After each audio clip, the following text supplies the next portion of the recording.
Taco Monday não soa tão bem quanto Taco Tuesday, mas pelo visto o timing não funcionou tão bem para o presidente Trump hoje, e a gente acabou tendo isso na segunda-feira ontem.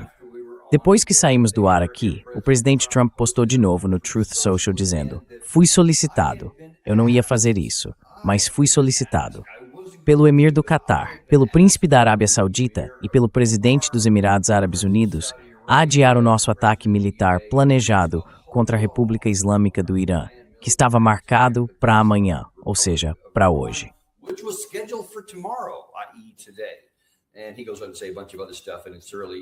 E ele continua falando um monte de outras coisas.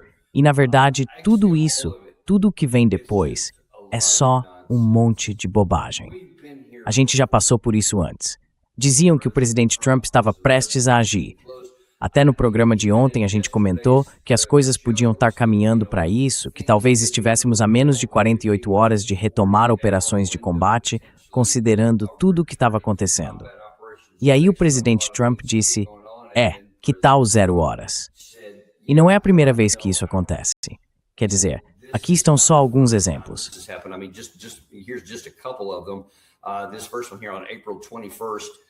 Essa primeira aqui, em 21 de abril, o Trump diz que os Estados Unidos vão estender o cessar-fogo com o Irã a pedido do Paquistão, porque o período estava prestes a acabar e a gente deveria voltar às operações de combate. O presidente Trump diz algo como: "Sabe de uma coisa, já que alguém me pediu, o Paquistão, nesse caso, eu não vou voltar à guerra, porque eles disseram que estávamos bem perto de um acordo, que o lado iraniano já tinha concordado com quase tudo. Só precisávamos de um pouco mais de tempo." 21 de abril. Agora estamos aqui, quase um mês depois, e ainda não tem acordo. Depois teve aquele cessar-fogo relâmpago no comecinho de maio, aquela operação para movimentar coisas pelo Estreito de Hormuz. Mal durou um dia. E aí ele diz: vamos fazer isso também, porque de novo alguém pediu pra gente fazer.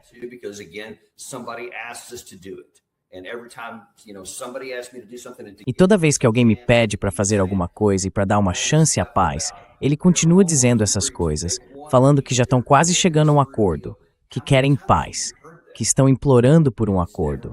Quantas vezes você já ouviu isso? E nunca foi verdade. E não é verdade agora. Na verdade, as pessoas ao redor do mundo já não caem mais nessa. Mesmo muitos apoiadores do presidente Trump já não acreditam mais nisso. Acho que alguns ainda acreditam, mas até esse apoio é bem morno. Eles percebem que isso simplesmente não significa nada. E quando ele começa a falar essas bobagens todas e a postar um monte de coisa no feed dele, dizendo que tem um botão vermelho, que vai lançar mísseis, que tem a força espacial, que é o capitão de um navio atacando lanchas rápidas ou explodindo coisas no chão, enfim, você imagina.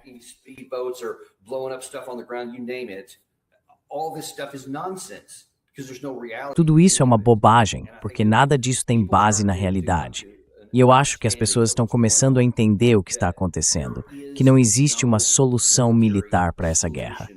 E o problema, dizem, não é a questão das armas nucleares. O problema é que o Trump quer a rendição de Teherã. Ele quer uma mudança de regime ou a submissão do regime, como conseguiu na Venezuela. Esse é o verdadeiro objetivo dele. Se isso vem diretamente de Teherã, de Tel Aviv, do Benjamin Netanyahu, ou se é uma decisão conjunta, eu não sei. Um dia, os historiadores vão nos dizer isso com autoridade.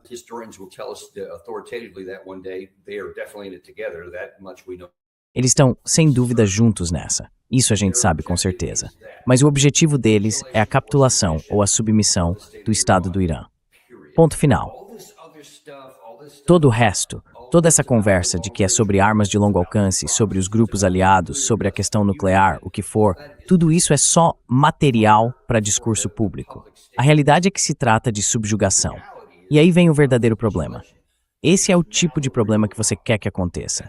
Mas o problema real é que agora a gente sabe, com certeza, que não existe solução militar. Porque tudo que a gente tinha, a gente já testou naqueles primeiros 40 dias.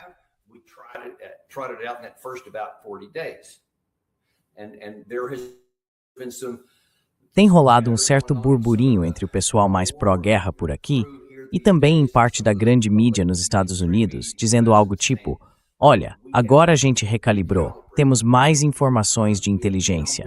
Já sabemos onde ficam todas essas fábricas de mísseis, esses locais subterrâneos. Sabemos onde estão os túneis e tudo mais nesses lugares debaixo da terra. Eles estão em lanchas rápidas. Então, sabemos mais do que sabíamos antes e temos mais munição e mais armas do que no começo desses 40 dias. Desta vez vai ser diferente. É isso que estão dizendo. Mas, na real, eu vou levantar a bandeira de besteira nessa história. Isso aí é falta pessoal de 15 jardas. Pode até ser que saibam um pouco mais, aos poucos. Seria tolice se não soubessem.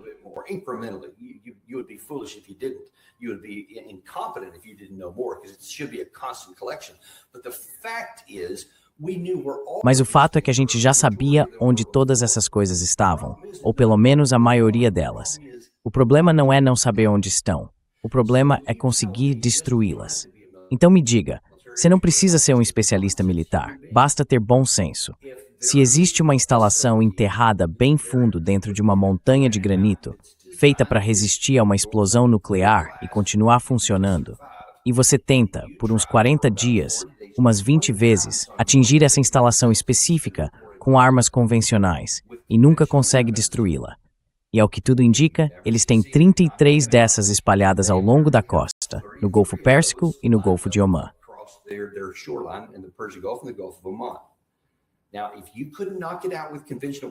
Agora, se você não conseguiu destruir isso com armas convencionais, por que acha que lançar mais mísseis do mesmo tipo, no mesmo alvo, uma montanha, vai ter um resultado diferente da próxima vez? Isso é irracional, é ilógico e é tolice tentar. E eu acho, o meu palpite, é que o motivo de o Trump ter feito isso dessa vez é porque gente suficiente dentro das Forças Armadas deve estar dizendo para ele: Senhor Presidente, se o senhor der a ordem, a gente lança os mísseis, a gente acerta os alvos e tem outras coisas na superfície que podemos atingir. Podemos matar mais pessoas, mas não conseguimos atingir quem realmente importa. A gente não consegue destruir uma montanha com armas convencionais. Simplesmente não temos os meios para fazer isso.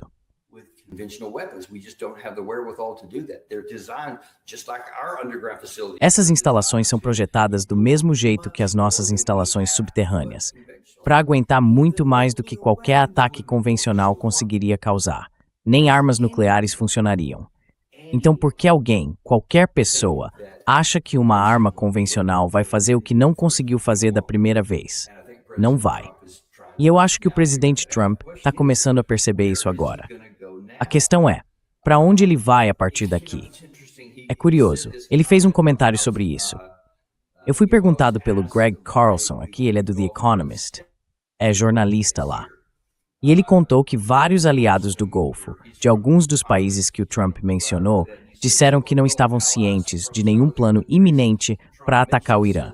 Foi assim que ele descreveu.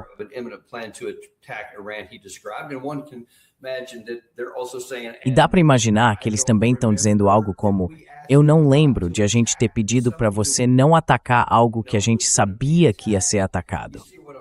Entende o que eu quero dizer? É tipo isso. O Paquistão me pediu para não voltar à guerra no fim do suposto cessar-fogo, ou todas essas outras pessoas me pediram para não interromper o tal do projeto Liberdade. Toda vez que ele fala isso, o pessoal lá no campo fica coçando a cabeça, tipo, não faço ideia de quem ele está falando. Isso mostra qual é a realidade. Eu acabei de explicar qual é a realidade militar, mas vamos dar uma olhada também no lado iraniano. Na verdade, não, antes de chegar nisso, tem mais uma coisa. Deixa eu mostrar onde ainda está a cabeça do presidente Trump depois dessa conversa, e no que ele continua focado de forma tão míope.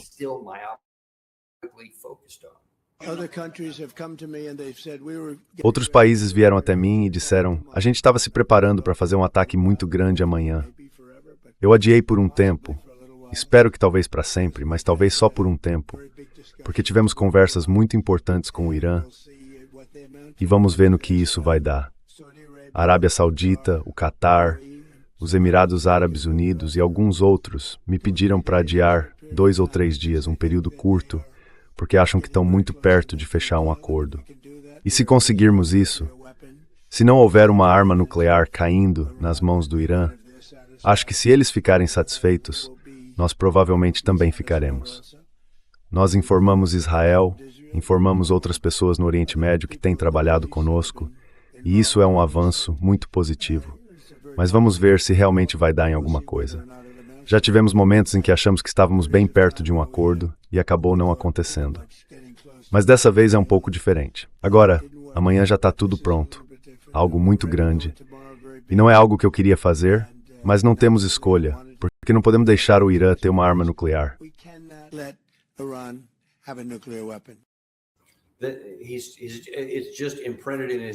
Isso já está gravado no DNA dele, nas células do cérebro dele agora.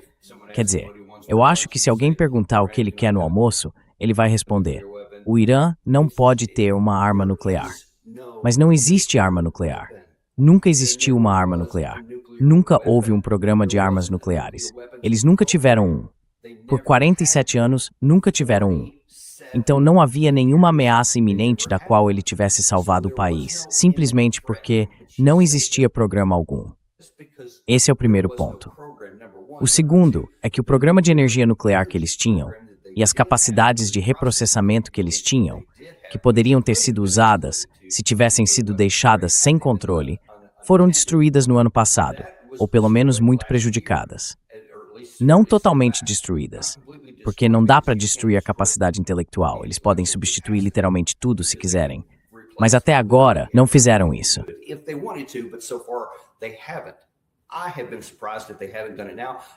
Eu fiquei surpreso que eles ainda não tenham feito isso.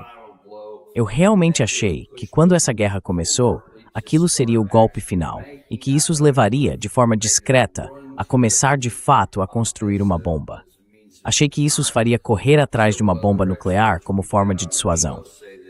Vários outros especialistas que já participaram do nosso programa dizem que, mesmo assim, ainda há muita gente no Irã que acredita que não vale a pena, porque isso poderia provocar uma corrida armamentista nuclear, o que deixaria o país ainda menos seguro do que está agora. Mas, com o controle do Estreito de Hormuz, eles acabam tendo algo parecido com uma opção nuclear, sem precisar realmente ter a arma. Então, por enquanto, eles não precisam disso. Agora, se isso vai mudar no futuro, ninguém sabe. Mas, no fim das contas, o fato é que, neste momento, eles não têm uma.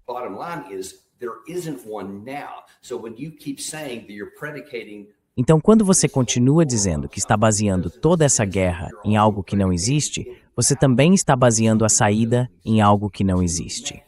E isso torna mais difícil para a gente se retirar.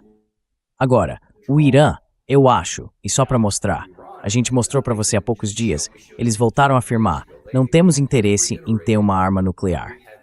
E no nível do governo, eles continuam dizendo isso. Disseram que isso não está em discussão para eles. Então, como é que a gente pode retirar ou propor algo que nem sequer está sendo colocado na mesa pelo nosso lado? Dá para ver como isso complica ainda mais a situação. E tem mais um trecho daquela entrevista que eu queria te mostrar, onde dá para ver outra coisa em que o presidente Trump está focado. E isso também complica o assunto.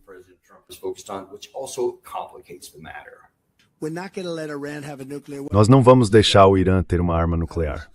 Então eu recebi ligações de 3 países e também de outros que estão conversando diretamente com o nosso pessoal e com o Irã neste momento. E parece que há uma boa chance de chegarem a um acordo. Se a gente conseguir resolver isso sem precisar bombardear o país inteiro, eu ficaria muito satisfeito. Não. Não existe esse negócio de estamos prestes a fechar um acordo. A gente não está nem perto disso, e eles não estão colaborando conosco. A única coisa que o lado iraniano fez, e eles repetiram isso recentemente, repetiram de novo depois dessa declaração, parte da qual eu vou mostrar para você em um instante, foi dizer: aqui estão as condições para sua rendição. Podemos negociar sobre isso, podemos conversar sobre isso. Mas é só até aí que chegamos. É sobre isso que eles estão dispostos a negociar. Enquanto o presidente Trump diz que há um acordo quase pronto, o único acordo que poderia estar quase pronto seria se a gente aceitasse todas as condições impostas pelos iranianos. E essas condições são: a gente se retira da região, paga indenizações de guerra e eles mantêm o controle do Estreito de Hormuz.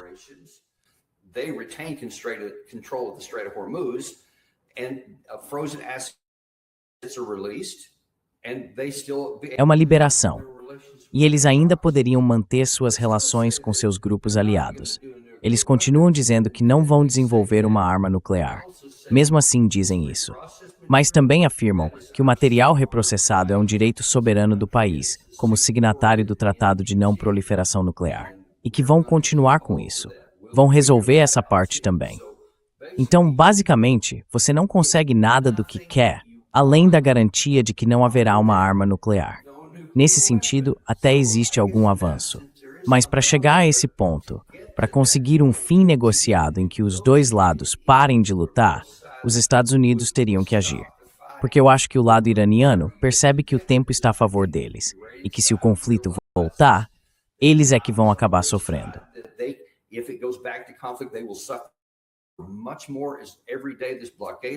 Cada dia que esse bloqueio continua, a situação piora. Eles estão sofrendo mais, o desemprego está alto, a inflação está subindo. Quer dizer, isso está realmente causando muitos problemas. Mas eles já passaram por isso antes, têm experiência, aguentaram esse tipo de coisa por muito tempo. A gente está só com 2 meses disso, mal começou. Eles conseguem aguentar muito mais. Mas quando você olha para os mercados globais de energia e para o preço do petróleo, deixa eu ver, da última vez que eu vi, estava em 108. Mesmo com o discurso do presidente dessa vez, o preço não caiu. Na verdade, pode ser que nem tenha caído nada.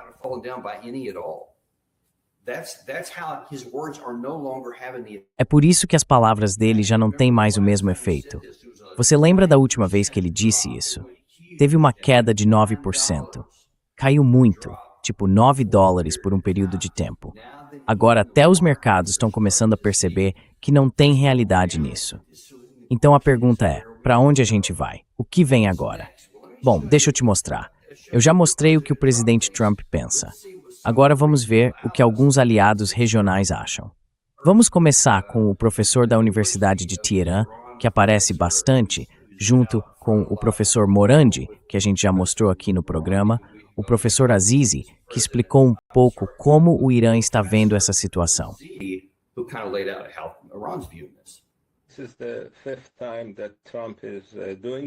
Essa é a 5ª vez que o Trump faz isso. A última vez foi no dia 5 de maio, um dia antes. No dia anterior, ele tinha anunciado que faria a Operação Projeto Liberdade, escoltando navios, e depois cancelou a ideia em menos de 24 horas. E eu acho que o principal motivo, da última vez ele disse que os paquistaneses pediram para ele fazer isso, o principal motivo, o grande problema, é que não existem soluções militares para esse conflito. Ele fez isso por cerca de 37 dias, bombardeando o Irã com força total. Teve ajuda dos israelenses, matou muita gente, mais de 3.500 civis, e no fim não conseguiu muita coisa além de matar um monte de pessoas. E agora ele tem esse problema de o Estado quase não estar funcionando do jeito que ele quer.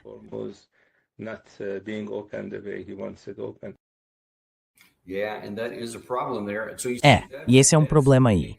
Então veja de novo, não é um porta-voz oficial, mas é alguém que tem contato com o alto escalão do governo. Porque, claro, eles querem que ele, o professor Morandi, fale com o público de língua inglesa para apresentar o ponto de vista deles. Agora, de novo, como eu sempre digo sobre tudo isso, inclusive com os americanos, eu não tomo nada pelo valor de face.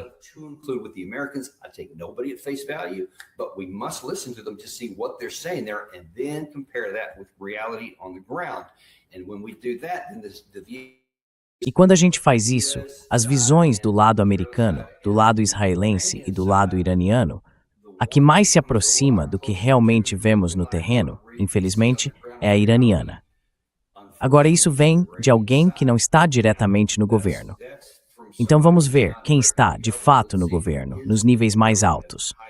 Isso foi mais ou menos na época, não lembro se foi um pouco antes ou um pouco depois de o presidente Trump publicar aquela mensagem no Truth Social ontem, mas esse aqui é o presidente Heise que disse: "Nós nunca abaixaremos a cabeça diante de nenhum poder, em nenhuma circunstância. E nós dialogamos sim, mas com dignidade." E depois ele falou várias outras coisas, como a importância da unidade, e por aí vai.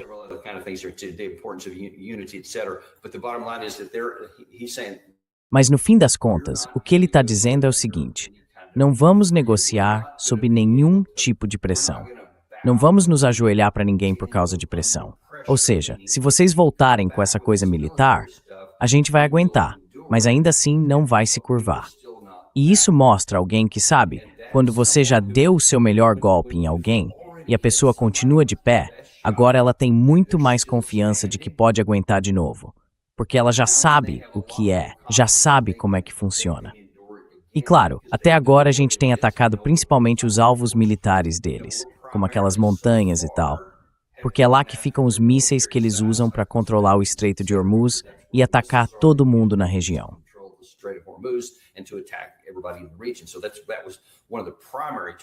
Então esse era um dos principais alvos, até mais do que o chamado nuclear. Esse era o que eles podiam usar para causar dano às pessoas. A gente não consegue fazer isso. Agora eles, os iranianos, veem que a gente não consegue. Então eles se sentem validados porque os planos deles, de algumas décadas, deram resultado. E eles percebem que a gente não pode tirar esse resultado deles. Agora, a questão é, até que ponto o outro lado, que sabe que você não vai conseguir tirar o trunfo deles, estaria disposto a abrir mão de tudo? E não há chance de que façam isso. Tem mais algumas aqui. Essa é da ISNA, a agência de notícias iraniana, dizendo que o punho de ferro das poderosas forças armadas da grande nação iraniana vai obrigá-los a ceder.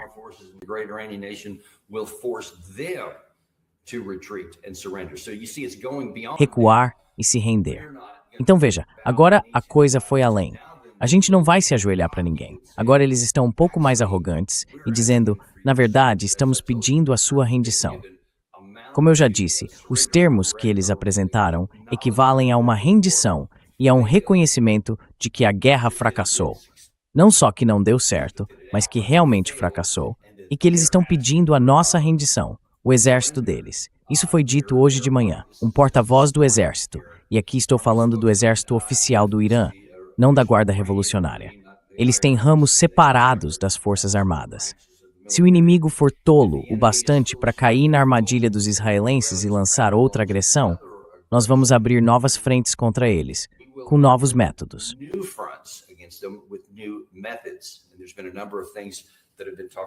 Tem se falado bastante sobre o que isso pode ser. Há suposições sobre novas categorias de mísseis. Teve até gente dizendo, em uma exposição outro dia, ou talvez ontem, que eles poderiam ter mísseis intercontinentais capazes de atingir alvos nos Estados Unidos. Eu duvido disso, porque para isso é preciso fazer muitos testes de míssil para comprovar que as plataformas realmente alcançam essa distância, a menos que tenham recebido alguns da China ou da Rússia. Acho que essa é uma possibilidade. Mas é bem provável que eles tenham coisas que a gente ainda não conhece e algumas que poderiam de fato ser usadas contra nós. Só que o mais importante é o novo conjunto de alvos, porque agora eles têm a capacidade de produção subterrânea, onde não dá para ser destruída por ataques aéreos.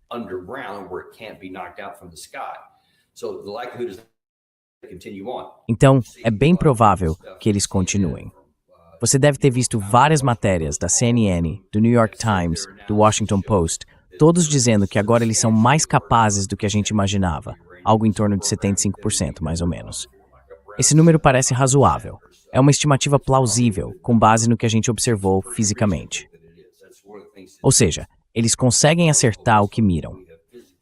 Agora, quanto aos mísseis interceptadores de defesa aérea, a porcentagem que realmente passa, nós dizemos que é 90%. Mas o professor Ted Postel, que participou do nosso programa, afirma que é mais perto de 5%.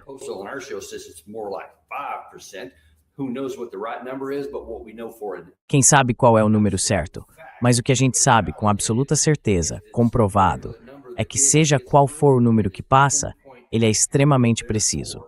Então, quando dizem que o próximo alvo vai ser a infraestrutura de energia, as instalações de petróleo, as unidades de produção, não só os tanques de armazenamento, mas também as plantas que processam o petróleo bruto, que fazem o transporte e tudo mais, os oleodutos, tudo isso, as usinas de dessalinização. Esse é o maior perigo, o maior risco. Porque, olha, isso talvez seja até mais importante que o petróleo.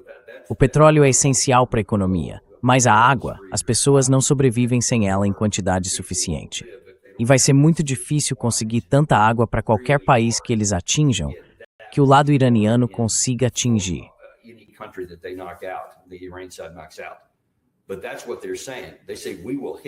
Mas é isso que eles estão dizendo. Eles dizem, nós vamos atingir todas essas coisas, incluindo nosso aliado Israel, junto com os outros países do Golfo, e ainda atacar bases americanas. É o que eles dizem. Por que a gente iria querer fazer isso?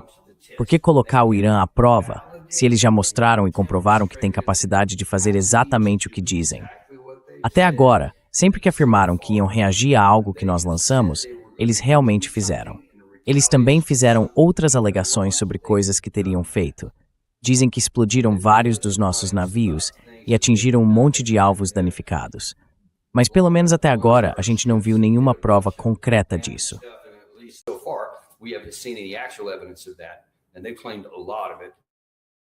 E eles afirmaram boa parte disso, então pode ser que não seja verdade.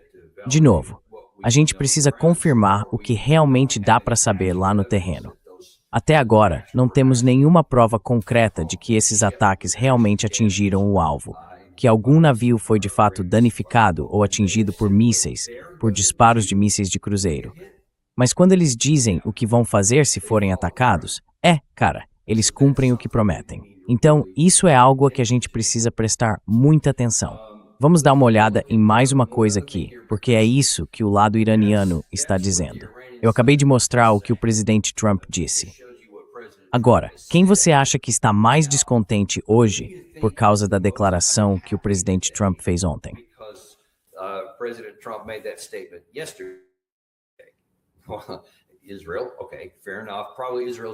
Israel. Tá certo. Justo. Provavelmente Israel é o mais insatisfeito, porque a gente sabe que eles querem que isso continue. Mas o outro problema são os aliados dele. Eu vi ontem à tarde um trechinho na Fox News, não tenho esse aqui para te mostrar. Mas até alguns dos apoiadores mais fiéis dele, acho que o Brett Baier era um deles, não estavam nada contentes. Quer dizer, eles estavam meio... E é difícil até para eles expressarem descontentamento. It's a dull or it's a participante than entusiasmo.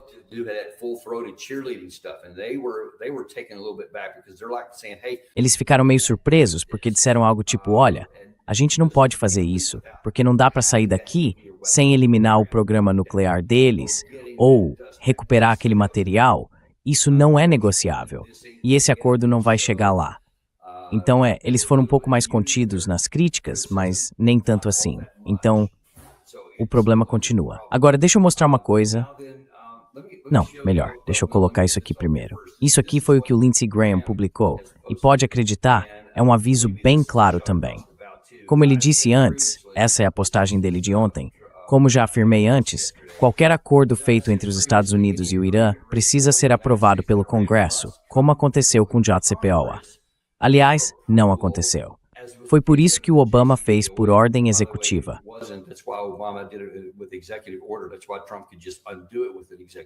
É por isso que o Trump poderia simplesmente desfazer isso com uma ordem executiva. Então, ele está errado.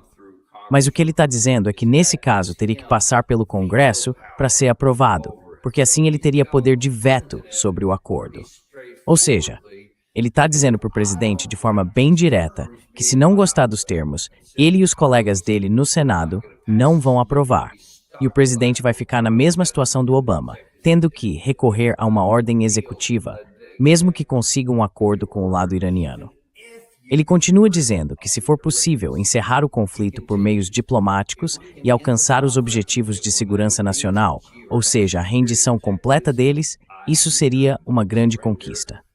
Mas, como ele já disse antes, a posição do presidente Trump é clara. Então agora ele tenta dizer, esse acordo é seu, lembra? E que ele concorda com isso. Nada de enriquecimento. American control of the highly enriched uranium. Opening of the Strait of Hormuz. Iran must abandon Abertura do Estreito de Hormuz. O Irã precisa abandonar os programas de mísseis de longo alcance. O Irã precisa encerrar o apoio a seus grupos aliados na região. Em outras palavras, isso seria uma rendição total. Então, de um lado, o Irã diz que aceita um acordo negociado, desde que o outro lado se renda a todas as suas exigências máximas. E do outro lado, o Lindsey Graham diz que vai encerrar a guerra por meios diplomáticos, desde que o Irã se renda completamente a todas as nossas exigências. Ninguém está disposto a fazer isso. Por isso, não há espaço para negociação. O presidente Trump mentiu ou enganou bastante quando disse naquela rede social: estamos muito perto de um acordo. Porque, na verdade, não dava para estar mais longe disso.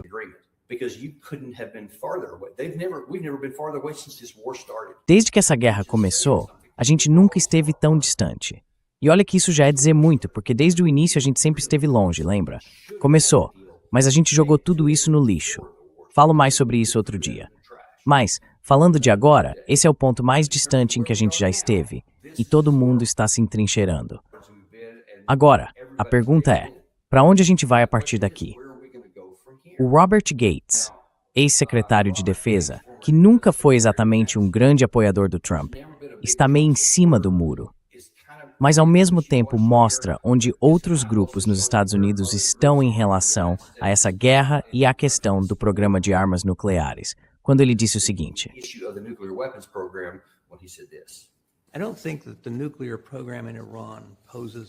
Eu não acho que o programa nuclear do Irã represente uma ameaça imediata. Afinal, a gente já bombardeou aquilo 2 vezes. O material nuclear está bem enterrado. Seria preciso reativar as centrífugas para enriquecer de 60% para mais de 90%. As centrífugas são muito sensíveis e a maioria delas foi destruída. Muitos dos cientistas nucleares deles foram mortos. Então eu não vejo isso como um problema para amanhã. Mas sabe, o presidente está certo quando diz que é uma ameaça de longo prazo que não pode ser deixada se desenvolver.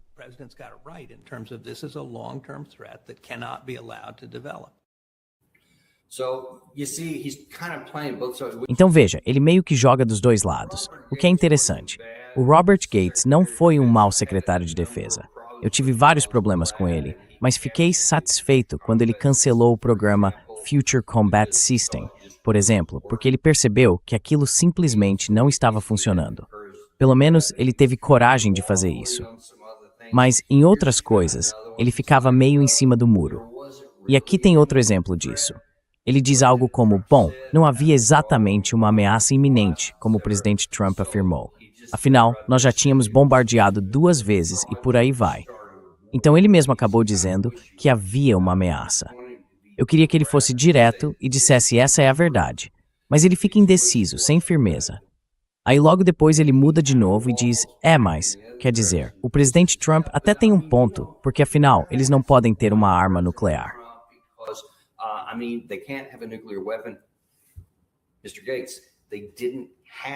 Sr. Gates, eles não tinham uma arma nuclear.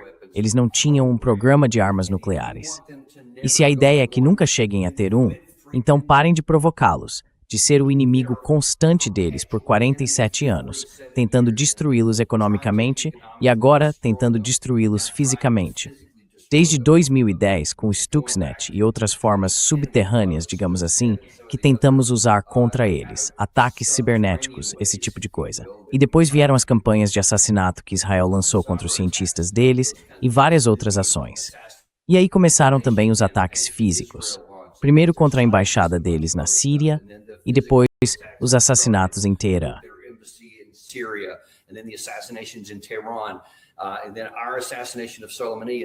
E depois veio o nosso assassinato do Soleimani, em 2020. Cada vez que fazemos algo assim, continuamos tomando ações cada vez mais provocativas, dando a eles mais motivos para nos odiar, para resistir e para falar contra a gente. Mesmo durante a Operação Martelo da Meia-Noite, eles ainda não tinham um programa de armas nucleares. Agora me diz, qual é a chance de eles quererem se a gente simplesmente começar a tratá-los como um país normal e disser, enquanto você não me atacar, eu não vou te atacar? Isso ainda é possível. Esquece essa história de confiança, isso não vai acontecer. Eu poderia ser eleito presidente amanhã, e mesmo com meu histórico de tentar ser direto e com minha declaração de que vou fazer o que é certo, eles não vão acreditar em mim. Eles não vão acreditar em ninguém que carregue uma bandeira americana, porque a gente destruiu essa confiança. Não só com o presidente Trump, mas desde lá de trás, praticamente em todas as administrações, até mesmo na do Obama.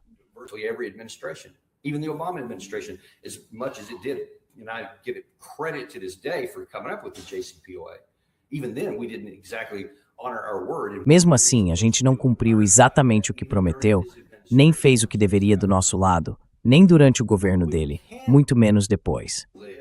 Mas é possível viver em coexistência pacífica.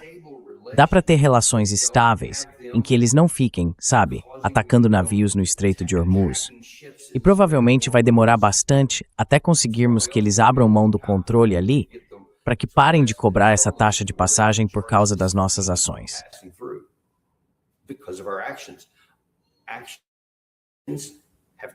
Na verdade, gente, ações têm consequências. A gente ensina isso para os nossos filhos, mas de alguma forma, quando a pessoa vira adulta e é eleita para o Senado, para a Câmara ou para a Casa Branca, parece que acha que as regras não se aplicam. Mas elas se aplicam, e isso aqui é uma explicação bem clara do porquê. Agora, por causa do que fizemos antes, vamos pagar o preço por décadas. A melhor coisa que podemos fazer é resolver isso o mais rápido possível e começar a reconstruir a confiança, o que vai levar anos, e só vai acontecer se o nosso comportamento mostrar isso. As palavras e as ações precisam andar juntas. Mas a gente nem chega nesse ponto, nesse lugar quase mítico, se não der o primeiro passo. É isso que eu estou defendendo aqui. Vamos acabar com essa guerra, por qualquer meio necessário.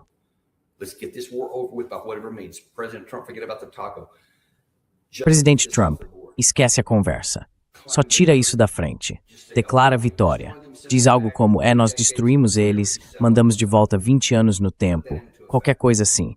Ele já falou esse tipo de coisa antes. Então põe isso em prática. Vamos tirar essa guerra da mesa. Retira nossas tropas da região. Tira elas da linha de fogo. O Irã vai fazer o que quiser fazer. Vai se gabar, claro. Não tem como impedir isso. Mas a gente pode impedir que nossa ajuda continue perdendo dinheiro, perdendo homens, perdendo instalações. E também evitar que o fluxo de petróleo vire uma escassez catastrófica ou uma perda enorme para a economia global, que é o que vai acontecer se a gente não reabrir isso de algum jeito.